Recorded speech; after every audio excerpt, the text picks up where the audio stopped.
I'm going to be demonstrating how to calibrate the Go Direct pH probe in Graphical Analysis. First, I turn on the sensor by touching the button, and it will blink red when it's ready to connect via Bluetooth.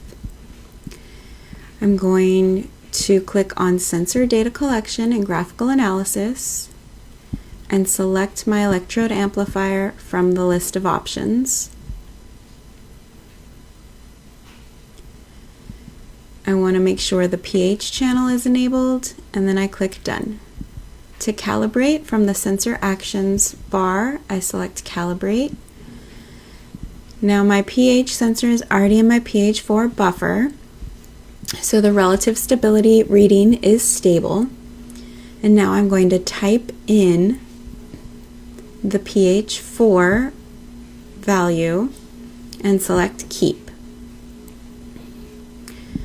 For the second value, I'm going to be using a pH 10 buffer, so I need to remove my pH sensor from the pH 4 buffer and rinse it with deionized water. I then want to pat it dry with a chem wipe and put it in my pH 10 buffer solution. Again, we look at the relative stability reading and make sure it is stable. This will take a few seconds. And then I type in the number 10, since that's the known value of the pH buffer, and press Keep.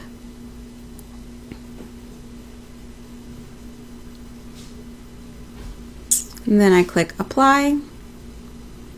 And now I want to double check that my sensor reads pH 10 in the 10 buffer, and it does.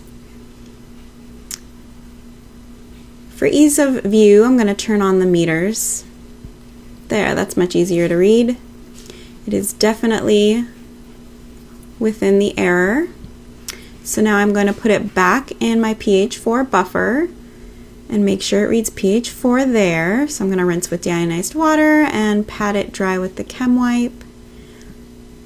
And it will take a few seconds to stabilize again. This is a big jump for a pH sensor. And it does help if you provide a little bit of agitation or stirring to the solution. And there it is, back at pH 4. Now my pH sensor is calibrated and ready to use, and the calibration is automatically stored to the sensor.